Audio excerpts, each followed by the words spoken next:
Hey 49ers fans, I'm Thomas Mott. Welcome into Chat Sports, and today, the long-awaited, much-requested 49ers mailbag video where I went through and got to nearly every single one of your questions on YouTube, and I say nearly because this was the most questions we've ever had submitted for 49ers mailbag on my most recent News and Rumors video, and so again, didn't get to everybody, but I got a giant list of questions here that we're going to go through one by one. Again, my name is Thomas Mott. You always follow me on Twitter, @RealThomasMott. Submit questions there to be answered as well. I want to start, though, quickly with the breaking news out of San Francisco today, and it is not a good overall health day for the San Francisco 49ers, as Nick Bosa and cornerback Jason Verrett were both diagnosed with ankle sprains. Now, could have been a lot worse, because ankles can be, you break an ankle, whatever happens down there. A sprain is not as bad as a broken ankle, but the fact that it's Bosa, the fact that it's Verrett, is not a very good sign. And John Lynch actually confirmed just a couple minutes ago, depending on when you're watching this video,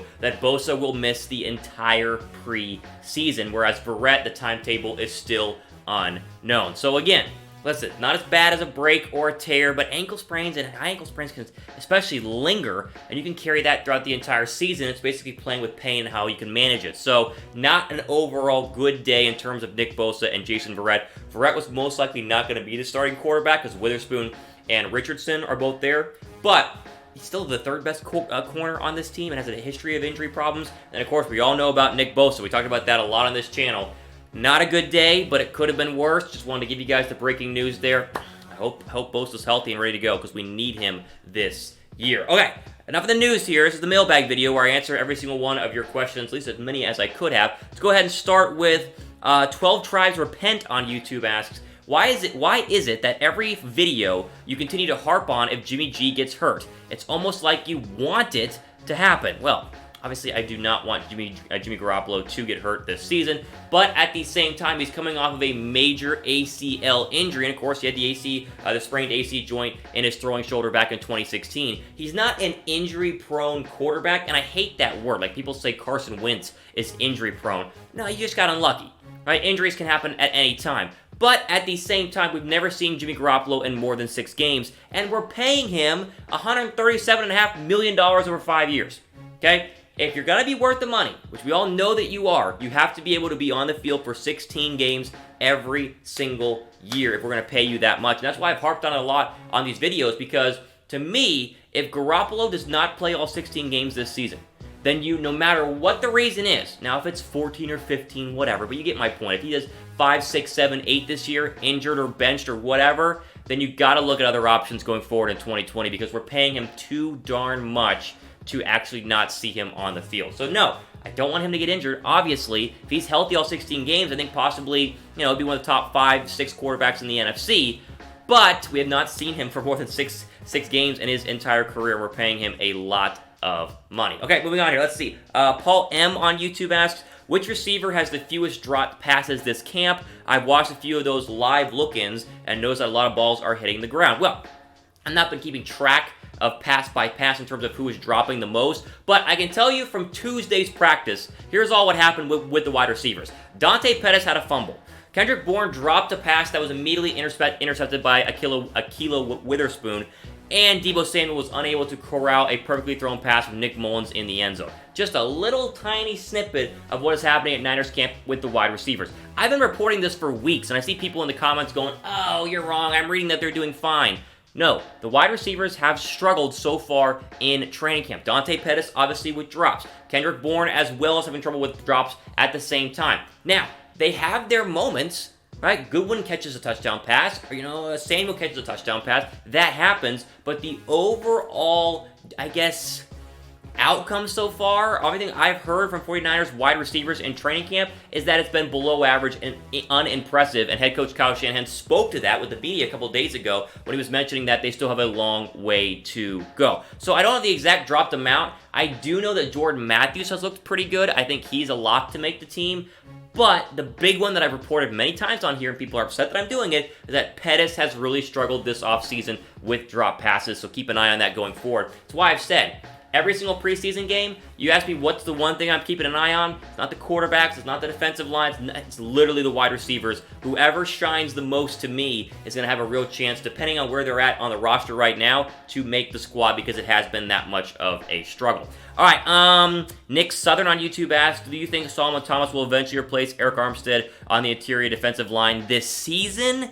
Maybe not this season, but can I say next year? Because Armstead is an unrestricted free agent next year. Listen, the official depth chart for the first preseason game came out a couple days ago. Armstead is listed as a starter. Solomon Thomas is his backup. The stats between the two, again, last year was considered a nice year from Eric Armstead, and yet, 2 more sacks, maybe a dozen more solo tackles, 3 more tackles for losses, half the quarterback hits in terms of Solomon Thomas. So not like the stats jump off the page, but it's always been, the past couple years, that Armstead has been the better player. Not past couple years, but at least last year, Armstead was the better player over Solomon Thomas. Now, can Thomas have a good year? Yes, and I've heard he's been having a good camp. He'll get rotated in there, and we'll get to see him during training camp, or we get to see him during the preseason. If he plays well, sure, maybe he can replace him, but I see it as more as if he plays well, they might let go of Armstead after this season because he is an unrestricted free agent and keep Solomon Thomas going forward. But again, preseason, I think, will have a huge determiner on that. Okay, moving on here on the questions. Simon Whitehouse on YouTube asks, will our new punter make a difference to our offense and defense this year? Well, it's a good question, right? And I actually read just today that Mitch Wishnowsky, who of course is the punter we took pretty early in the draft this year, had a punt during practice that, wait for it, all you punting geeks out there, wait for it here, had a hang time of 5.6 seconds, which, if you don't time punts for a living, like I do not do that either, I went into the research, this is very good, okay? 5.6 seconds in the air is a fantastic punt. So, playing little jokes here, but will he actually make a difference? Sure, if you can punt the ball 50, 60, 70 yards and with the bounce and pin people back deep so it's 1st and 10 from their own 10, yeah, that's going to help the defense and help the offense, and maybe that is why we all were wondering why you picked the punter so high in the draft. It's because Mitch is actually pretty darn good. 5.6 seconds. Go outside and punt and time it. See how long it takes you guys for the ball to come down, because 5.6 is pretty good. Awesome Boy 123000 on YouTube asks, do you think Nick Bosa is going to have a big impact on pressures for the quarterback? Well, as I started the video with, the injury concerns are definitely there. He's scheduled to miss the entire preseason. We don't know how many games he's going to miss in the regular season. I would argue, and I would bet money on the fact he doesn't play all 16 games. And that might not be a hot take, and some of you might be like, well, duh, Thomas, he has an injury history, but I don't know, which fans think what. But I don't see him playing all 16 games. This was a concern with Nick Bosa going in. That's why I said I wanted Quinnen Williams over Nick Bosa. The injury concerns are real. If he's healthy, he's going to have a massive impact on the quarterback pressures, the quarterback hurries, the quarterback hits. But he's got to be actually on the field to do that. And I think missing training camp is huge for him because that was a time where, you remember, he has not played in a real game since back in September for Ohio State. That's almost a year ago. I love Nick Bosa. When healthy, he can be a very, very good pass rusher. But it's a matter of staying healthy, and I'm not sure, based on the most recent ankle injury, that he is going to be able to do that. Nathan Robledo on YouTube asks, do you think any of our running backs will get more than 1,000 yards rushing? Who is most likely to get it? Most likely is obviously Tevin Coleman, although I heard he's had a fumble problem in preseason or in training camp so far. But if I had to pick one, it's definitely going to be Tevin Coleman because he showed that he can be a true number 1 running back whenever Devontae Freeman got injured in Atlanta last year. The problem is you got to start, portioning out rushing yards between Breida, between Jerick McKinnon, whose knee brace just came off recently, which is good news, and Tevin Coleman. So if you go last year, like the number 1 rushing team, I looked it up, it was Seattle, and they had 2,560 yards. Chris Carson had 1,100 yards, but then the other 2 backs, Mike Davis and Rashad Penny, combined for 933. So I don't think San Francisco is going to be the number 1 rushing team in the NFL. So if you scale that back down to 2,000 yards, you split that by 3 players, you can see how the math works out there. It's about 850, 870 yards per player. I don't know if anyone gets 1,000 yards, but if someone does do it, it will be Tevin Coleman. But at the same time, the running back group is very strong. I just think it's so strong that you're going to be rotating guys in and out because Breida needs to get touches, McKinnon will need to get touches, and then obviously Tevin Coleman will need touches as well. It's a good question, though. Jordan Rice, must be the son of Jerry Rice on YouTube, asks, hey, Thomas, do you believe Let's say worst case scenario, Jimmy Garoppolo goes down for the season. Pause. It's not just me thinking it, okay? Earlier question, remember? The season that we could... Okay, so if Jimmy Garoppolo goes down for the season, we could run the table and get a wild card spot with Mullens at quarterback with a stout defense and new offensive weapons. My straight up answer, no. No, I don't think so. And it's that simple, okay? Listen, Nick Mullens, yeah, he's at the 3-5 record. Yes, he flashed a little bit last year, 13 touchdowns, 10 interceptions. But teams are not built to win with backup quarterbacks. Nick Foles, I said this before, Nick Foles was the exception to the rule. The Eagles were built to win without Carson Wentz. They had all the tools to win, and that's why Nick Foles was able to make a deep run. He also played lights out, right? Was the best quarterback, literally statistically, in the postseason 2 years ago. Other teams, literally any other team, is not built to win with a backup quarterback. And I think if Garoppolo goes down at any point this season, unless it's week 16 and we're already locked into our wild card spot or whatever, then no, I don't see Nick Mullens taking us to a playoff because, listen, the defense is going to be good, but the offensive weapons, as I've said, the wide receivers aren't that great. So yeah, if you're going to be Kittle all the time and pound the rock, maybe. And if Mullens takes another step, maybe. But let's not put all of our stock into the backup quarterback being the savior here because, again, if Garoppolo goes down, as we have seen in the past year, it's probably not going to bode well for the 49ers regardless of how well the team is playing overall.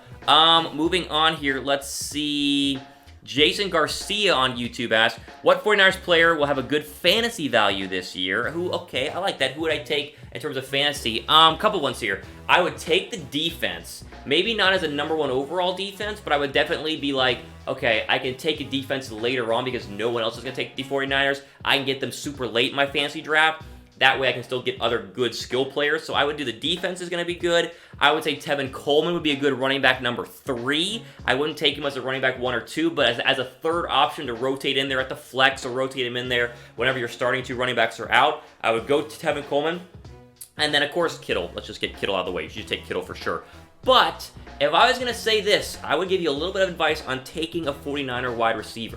Wait and see if any of them go. So, I think no 49er wide receiver should go in a typical 10-person snake draft, right? There are enough wide receivers to where you should not take one unless you took it, later on in the late rounds. But if none of them go, then wait on the waiver wire, wait for the first couple of games, see who Garoppolo has the most chemistry with, whether it's Pettis, whether it's Matthews, whether it's Goodwin, whether it's Hurd or Samuel, whoever it is the first couple of games, then jump on them in the waiver wire and you might have a steal because then you know that he is Garoppolo's number 1 target. So again, if they're all still on the board and if you're in a 49er friendly league, you know they're going to be gone. But if you're in a normal league where other people are not as familiar with Niner wide receivers, because they're going to be ranked on the ESPN fantasy board way down, then just wait for the waiver wire, give it a week or 2, see who his Garoppolo's favorite target is, because we don't know yet, or maybe you learn this preseason, and then boom, pull the trigger, and you have a waiver wire steal.